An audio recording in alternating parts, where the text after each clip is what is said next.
Sebelum kita lanjut ke videonya, bantu channel ini dengan klik tombol subscribe dan nyalakan juga lonceng notifikasinya, agar tidak ketinggalan update-update terbaru dari channel ini. Di sini gue balik lagi buat nge-review ROM terbaru portingan AMAC, yaitu ROM OxygenOS OnePlus 7. Dimana kita tahu ROM-ROM portingan dari AMAC ini selalu saja memenuhi kebutuhan kita, entah dari segi kebutuhan gaming ataupun daily saja. ROM ini menggunakan versi Android terbaru yaitu Android 10 dengan menggunakan kernel bawaannya custom kernel AOSPA 230. Namun pada video ini gue udah menggunakan kernel andalan gue sendiri, yaitu TRB Lydia Game It. Kenapa pakai kernel ini sih bang? Nah, untuk jawabannya gue udah sering bahas di video-video sebelumnya. Seperti biasanya gue bakal nge-review basic settingnya dulu. Buat apa sih bang? Biar kalian semua bisa melihat sedikit banyaknya menu-menu ataupun fitur-fitur yang ada pada ROM yang gua bahas kali ini. Pada menu display untuk tingkat kecerahannya sudah sangat baik, tidak terlalu terang ataupun tidak terlalu gelap. Untuk kecerahan adaptifnya atau adaptasi cahaya otomatisnya pun berfungsi dengan normal. Dengan adanya fitur ini, kita bisa mengotomatiskan pengaturan cahaya yang diberikan dari fitur ini.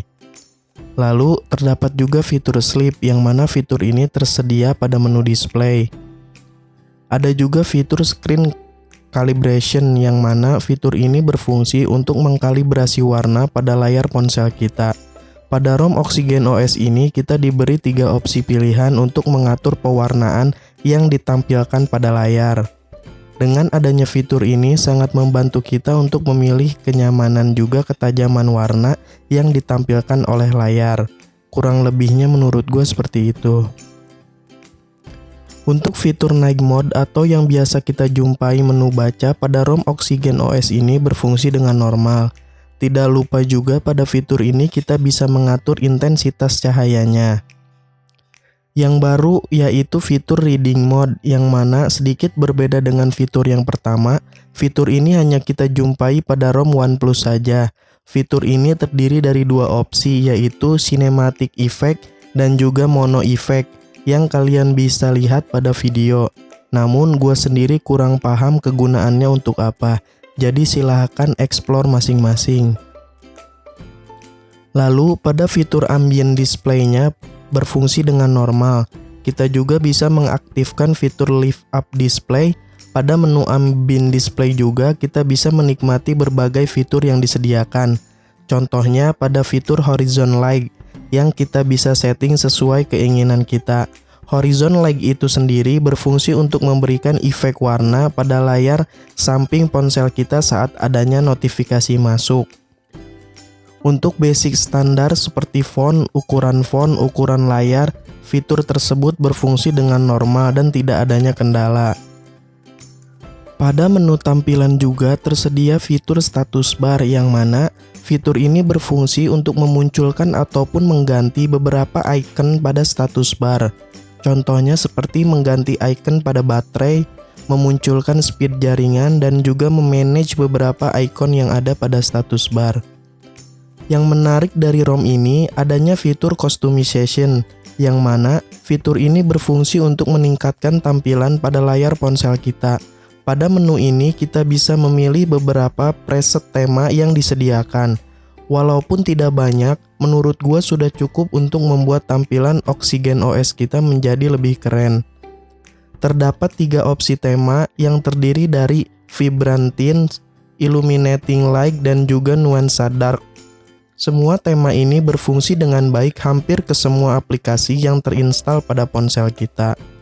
Contohnya pada tema Nuansa Dark. Tema tersebut tembus ke semua aplikasi yang memang sudah support seperti Instagram, YouTube, Google Keyboard, WhatsApp, dan lain sebagainya. Kita juga bisa mengganti beberapa aksen warna pada menu ini, mengganti jenis jam pada layar kunci, memberikan efek lampu pada saat ada notif di layar kunci, dan masih banyak lagi yang kalian bisa explore pada menu customization ini. Dengan adanya fitur ini menurut gua pribadi membuat tampilan ponsel kita jadi tidak membosankan. Untuk audio speakernya pun yang dihasilkan sangatlah keras dan tidak sember. Biar audionya makin jos, disarankan sudah berada di FW60 ke atas. Lalu pada ROM Oxygen OS ini juga terdapat fitur button dan gestur, yang mana fitur ini berfungsi untuk mengganti gaya pada navigasi bar di ponsel kita. Pada fitur ini tersedia 3 opsi navigasi bar. Yang pertama, navigasi bar standar 3 tombol, navigasi full screen kanan dan kiri, yang terakhir yaitu navigasi full screen bawah. Dengan adanya fitur ini, kita bisa memilih jenis navigasi bar sesuai dengan kenyamanan kita masing-masing. Untuk penyimpanan sistemnya, yang dibutuhkan pada ROM Oxygen OS ini tidak cukup memakan ruang penyimpanan, jadi dijamin cukup ringan untuk dipakai pada varian 332 apalagi 464. Bang, baterainya gimana bang? Awet gak?